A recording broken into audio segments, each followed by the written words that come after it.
Olá, meus amigos, olá, minhas amigas do Legislação Integrada. Aqui quem fala é o professor Bruno Valente. Nossa conversa de hoje é sobre o informativo de número 1195 do STF.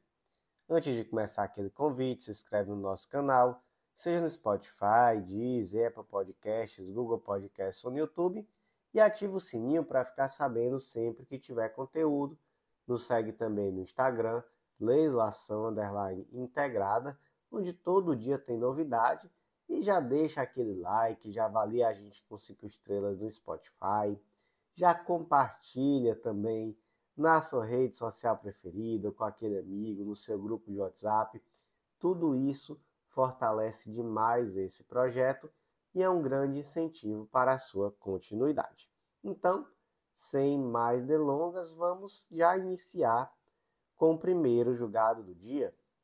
E nós iniciamos com a tese de repercussão geral, é o tema 1101 do STF, foi inserido na Lei de Falências, e a tese ficou da seguinte forma: é constitucional o artigo 2º, inciso 1 da Lei 11.101 de 2005, quanto à inaplicabilidade do regime falimentar às empresas públicas e sociedades de economia mista, ainda que desempenhem atividades em regime de concorrência com a iniciativa privada, em razão do eminente interesse público/coletivo na sua criação e da necessidade de observância do princípio do paralelismo das formas.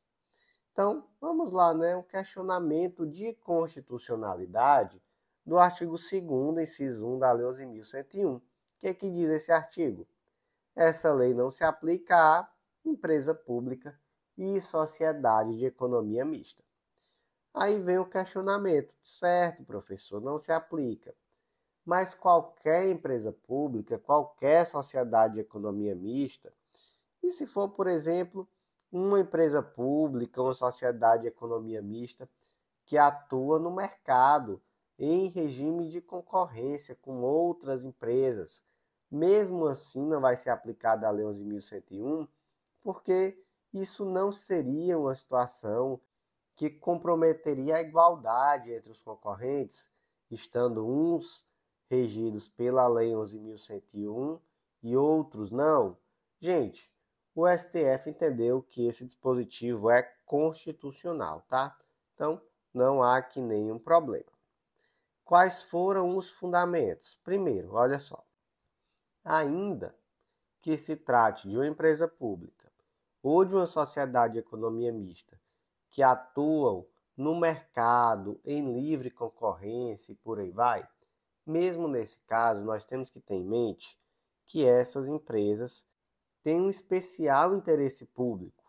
Então, se existe uma empresa pública ou uma sociedade de economia mista, ao menos em teoria, é porque há um interesse público muito relevante ou uma questão relacionada à segurança nacional. Então, uma crise nessa empresa não se resolve pela solução normal de mercado, porque aqui pode ser que o Estado precise realmente agir de uma forma mais forte para contornar essa crise.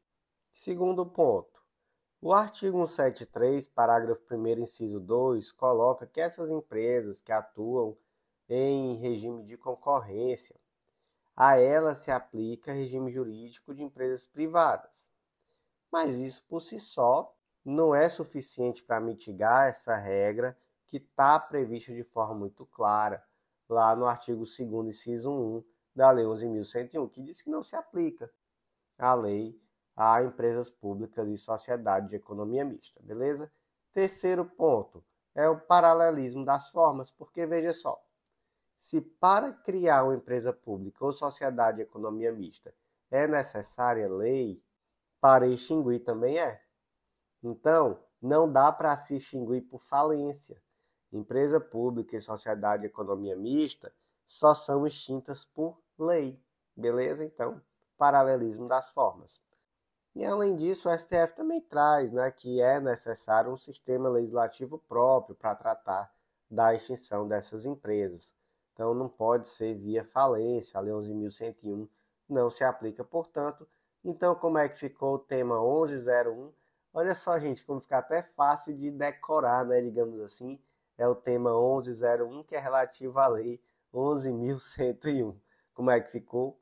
É constitucional o artigo 2º, inciso 1 da lei 11.101, quanto à inaplicabilidade do regime falimentar às empresas públicas e sociedades de economia mista, ainda que desempenhem atividades em regime de concorrência com a iniciativa privada, em razão do eminente interesse público coletivo na sua criação e na necessidade de observância do princípio do paralelismo das formas. Seguindo em frente, próximo julgado de hoje foi inserido na Constituição Federal também, destaque da seguinte forma: são constitucionais, pois promovem a segurança jurídica, a celeridade processual e a eficiência administrativa, sem violar a independência judicial ou o princípio da isonomia, normas do Conselho Nacional de Justiça que estabelecem diversos critérios para a promoção por merecimento de magistrados, exceto quando o critério associa a avaliação do mérito do juiz a fato dependente da vontade das partes e alheio à capacidade de trabalho do magistrado. Então, nós temos aqui uma ação que questiona a constitucionalidade de diversos dispositivos da Resolução 106 de 2010 do CNJ. Beleza. Quais são esses dispositivos, do que trata essa resolução? Basicamente, gente, essa resolução traz critérios para a promoção por merecimento no âmbito da magistratura. E aí, esses critérios eles são divididos em critérios de qualidade das decisões, produtividade, presteza e aperfeiçoamento técnico. E aí, basicamente, né, cada um desses pilares vai ser tratado na resolução. Então, por exemplo, quando se fala em qualidade, um dos aspectos que foi questionado foi que é considerada de qualidade aquela decisão que tem pertinência com a doutrina, com a jurisprudência, que respeita súmulas do STF, do STJ. Isso aqui foi considerado constitucional, porque realmente se entendeu que uma decisão judicial que se baseia em súmulas, né, que vai de acordo com aquilo que já está sumulado pelos tribunais superiores, com certeza é uma decisão qualificada, então uma decisão de qualidade. Aí, quanto à presteza, o que é presteza? Olha, que algumas situações, por exemplo, assiduidade no expediente forense, participação em mutirões, justiça itinerante e assim também em outras iniciativas institucionais, também projetos, alinhamento com as metas do Poder Judiciário, celeridade, número de sentenças líquidas, então não é aquela preocupação para tentar sempre proferir sentenças líquidas sempre que possível, sentenças também prolatadas em audiência, enfim, tudo isso aqui é considerado presteza. E quanto à disciplina judiciária, aqui mais uma vez se trata dessa questão da jurisprudência sumulada do STF e do STJ, inclusive com registro de eventual ressalva de entendimento. Então diz, olha, estou aplicando aqui o entendimento simulado, ressalvo o meu entendimento pessoal, mas estou aqui aplicando aquilo que está simulado. Outro pilar, não é? Aperfeiçoamento técnico. E aqui você tem, por exemplo, participação em cursos de formação de magistrados, enfim, não é? Gente, tudo isso aqui que eu comentei até agora foi julgado constitucional. Mas olha só o que aconteceu, gente. Eu acho que hoje chove. O STF considerou algo de uma resolução do CNJ inconstitucional. Eu acho que é a primeira vez que eu comento aqui em podcast decisão do STF considerando alguma coisa de uma resolução do CNJ como inconstitucional. E foi lá no vetor da produtividade. Então, Em produtividade, você tem, por exemplo, o número de acórdãos, de decisões, você tem também a questão de decisões proferidas em substituição ao auxílio no segundo grau, enfim, até aí tudo bem. Mas tem assim, ó, lá no artigo 6º da resolução, privilegiando-se, em todos os casos, os magistrados cujo índice de conciliação seja proporcionalmente superior ao índice de sentenças proferidas dentro da mesma média. Aí, isso aqui foi julgado inconstitucional. Por quê? Qual foi a lógica? A lógica é assim, ó. Para você verificar o merecimento de um magistrado, você tem que aplicar vetores que estão relacionados com a ação dele. Se as partes vão ou não chegar a um consenso, vão ou não compor, isso daí não está na esfera de ação do magistrado. Ele pode tomar todas as medidas possíveis, mas mesmo assim, não é? Ele não tem controle sobre isso. Então, todo o resto foi julgado constitucional. Algumas partes prejudicadas, porque já haviam sido revogadas, alteradas, mas naquilo que foi julgado, tudo constitucional, menos essa questão aqui da conciliação. E o ponto aqui central foi aquela questão que fala lá, né, na lei de que sempre terá prioridade. E aí se entendeu que não, né? Essa preferência automática realmente não é possível. Então não é que você vai desprezar totalmente esse vetor da conciliação, mas você vai utilizar métricas estatísticas como mediana, desvio padrão para comparar as unidades, ver por meio de critérios neutros, objetivos, quem está se esforçando no sentido de tentar favorecer a autocomposição, mas a preferência automática, isso daí é inconstitucional. Então, como é que ficou o destaque? São constitucionais, pois promovem a segurança jurídica, a celeridade processual e a eficiência administrativa, sem violar a independência judicial e o princípio da isonomia, normas do CNJ, que estabelecem critérios diversos para a promoção por merecimento de magistrados, exceto quando o critério associa a avaliação do mérito do juiz a fato dependente da vontade das partes e alheio à capacidade de trabalho do magistrado. Seguindo em frente, próximo julgado, também inserido na Constituição Federal, destaque da seguinte forma: são constitucionais e não violam o princípio da isonomia, normas estaduais que estabelecem reajustes em percentuais diferenciados para integrantes das carreiras da Polícia Civil e regime de subsídio apenas para a carreira de delegado. Então, tivemos aqui um questionamento da constitucionalidade da Lei Complementar 96 de 2006. Ela basicamente trouxe aumentos a determinadas categorias da Polícia Civil, mas foi muito mais generosa com os delegados, com certeza. E em relação exclusivamente aos delegados, determinou também que a remuneração dali para frente seria pela via do subsídio. E o que é o regime do subsídio, gente? É quando o pagamento é feito em modalidade remuneratória por meio de parcela única, sem adicionar destacados. Isso aqui é feito para você conseguir saber efetivamente quanto é que o servidor ganha, evitando assim a bula ao teto, super salários, enfim, não é? Um ponto importante, tá, gente? Muito cuidado também para não confundir, porque aquelas vantagens que estão previstas na Constituição, elas são possíveis mesmo no regime de subsídio. Então, mesmo quem recebe por subsídio vai receber 13º, terço de férias, enfim, não é? Isso daí tudo vai vir destacado lá no contra-cheque sem nenhum problema. Aí, qual é o ponto, né? Todo servidor público precisa receber por subsídio? Não. A Constituição, ela só traz obrigatoriedade para alguns cargos. Então, membros de poder, detentores de cargo eletivo, ministros de Estado, secretários de Estado, membros do MP, membros da Advocacia Pública e da Defensoria Pública e ministros do TCU.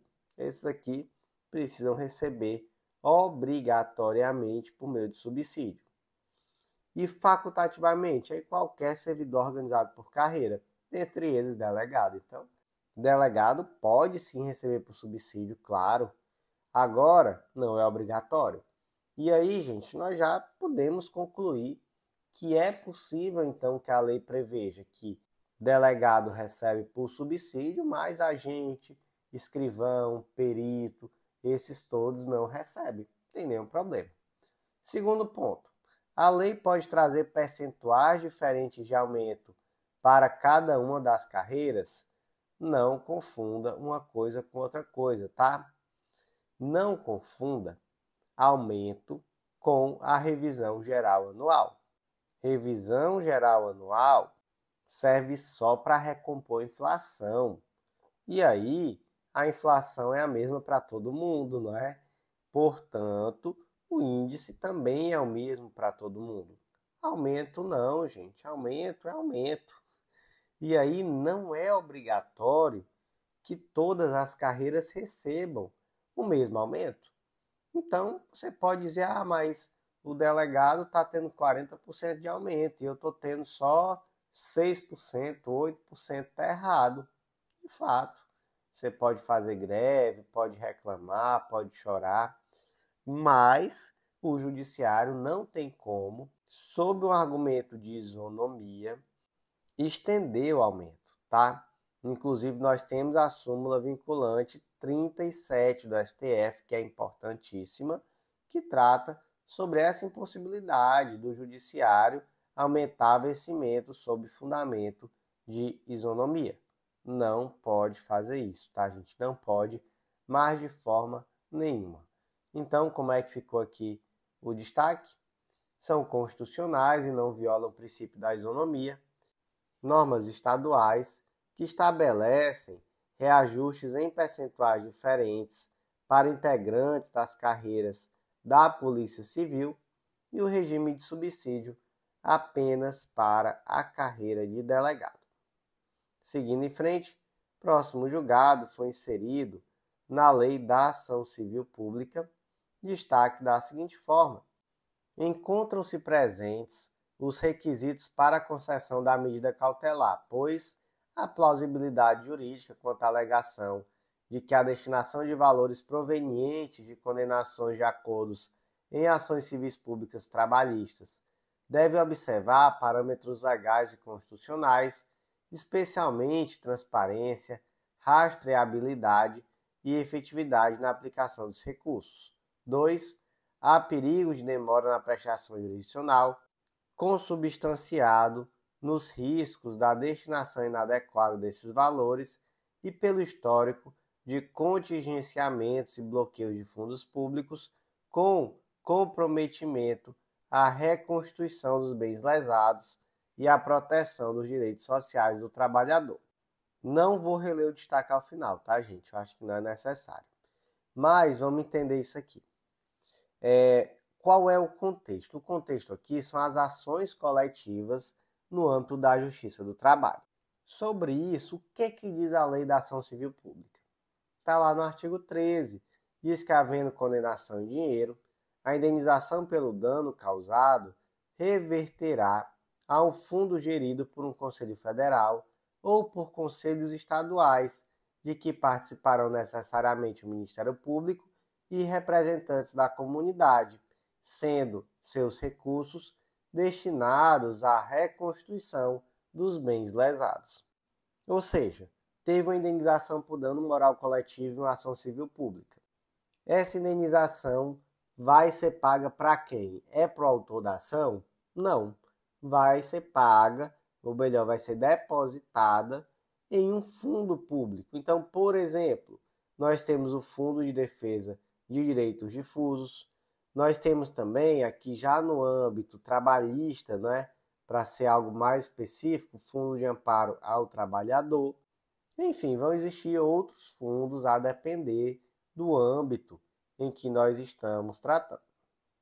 Beleza. Agora, imagina a situação. um sindicato propõe uma ação civil pública e requer indenização por danos morais coletivos. Vamos pensar aqui na prática, tá? Vamos pensar aqui com cabeça de mundo real. O advogado vai propor uma ação, o sindicato vai propor uma ação, né, melhor dizendo, por meio do advogado contratado. Gente, isso aqui custa dinheiro, isso é estrutura. E além de que, quem trabalha de graça é relógio. Você acha que o advogado, que o sindicato não vão fazer de tudo para tentar dar um jeito desse valor dessa indenização ficar com o sindicato? Gente, eu já trabalhei muito em ação civil pública de sindicato. Claro que vai sustentar essa tese, claro, óbvio. Então, se não der para ficar com o próprio sindicato, aí tenta se dar um jeito de querer reverter em favor de uma instituição, mas a instituição, obviamente, vai pertencer ao sindicato também, não é? Então, enfim, fato é que a Justiça do Trabalho, em muitos momentos, acata a tese, tá? Então, o sindicato acaba conseguindo dar um jeito de reverter essa condenação em favor ou dele próprio, ou de uma instituição ali apontada por ele. O que o STF fez? Acabou com a festa, né?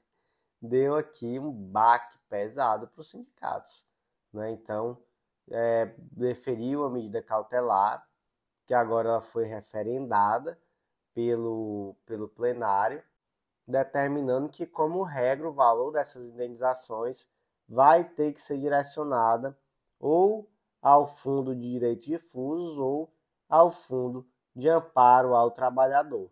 Assim, não é garantindo, segundo a decisão, uma finalidade pública, controle social e efetividade da reparação coletiva. Excepcionalmente, quando for assim impraticável, inadequada essa reversão direta, aí é possível agir conforme a Resolução Conjunta 10 de 2024. E aí lá existe uma série de critérios para você destinar a algum fundo diverso, instituição diversa. Então tem que ver motivação, pertinência temática, fiscalização, tem que ter prestação de contas, transparência ativa. Então aqui um baque grande, tá, para os sindicatos, com certeza absoluta. Seguindo em frente, próximo julgado foi inserido na Constituição Federal, destaque da seguinte forma: é inconstitucional, pois configura óbice procedimental que restringe indevidamente o arranjo democrático representativo desenhado pela Constituição Federal, norma de Constituição Estadual que prevê hipóteses de matérias reservadas à edição de lei complementar que não guardam simetria com o texto da Constituição de 88. Basicamente, então, a pergunta é assim: o Estado pode tratar de matérias reservadas à lei complementar de forma diferente daquilo que está previsto na Constituição Federal? Não. Ponto. Simples assim, não pode. Por quê? Princípio da simetria. Nós temos que esse tipo de previsão de forma diversa daquilo que está previsto na Constituição vulnera o arranjo democrático representativo que foi desenhado pela Constituição Federal e que já trouxe quais são as matérias que exigem uma maioria absoluta, então estão reservadas à lei complementar, e quais são as matérias que exigem, então, somente uma maioria simples e, portanto, podem ser tratadas em uma lei ordinária. Beleza? E, eventualmente, se alguma lei estadual já foi aprovada como lei complementar, mas era matéria de lei ordinária, o que acontece? Continua valendo, quem pode o mais pode o menos, mas aquilo ali materialmente é uma lei ordinária, tanto é que pode ser revogada, alterada, enfim, por uma lei ordinária. Então, como é que ficou o destaque? É inconstitucional, pois configura óbice procedimental e restringe indevidamente o arranjo democrático representativo desenhado pela Constituição Federal, norma da Constituição Estadual que prevê hipóteses de matérias reservadas à edição de lei complementar que não guardam simetria com o texto constitucional de 88. Vou fazer aquele convite bem rápido agora, tá? Se você ainda não conhece o Clube da Lei, vem fazer parte desse clube que já tem mais de 13 mil membros, mais de 13 mil pessoas que já passaram por aqui, que estão por aqui agora, e que com certeza esse material tem feito diferença na forma como estão estudando. Material semanalmente atualizado, super completo e que te possibilita um método de estudo que vai sempre te dar continuidade. Então vem fazer parte, o valor é super acessível, tá de Black Friday até o fim de novembro, então só tem vantagem, vem fazer parte que eu te espero. E vem também conhecer a editora integrada, vem publicar com a gente. Você vai ver que é mais fácil do que você imagina e vai ser um baita diferencial também em uma futura prova de títulos. Sabe qual é que vai ser a palavra da sorte de hoje? Vai ser ranço. Sabe por quê? Que eu ia comentar o próximo julgado ainda agora, mas eu já vi que é um julgado que eu não aguento mais comentar. Então já tô com ranço de toda hora ter que comentar esse mesmo julgado aqui. Pelo amor de Deus, bora virar página, meu povo. Então, eu vou ficar por aqui e eu volto com a parte 2 com esse julgado repetidíssimo, que ninguém aguenta mais.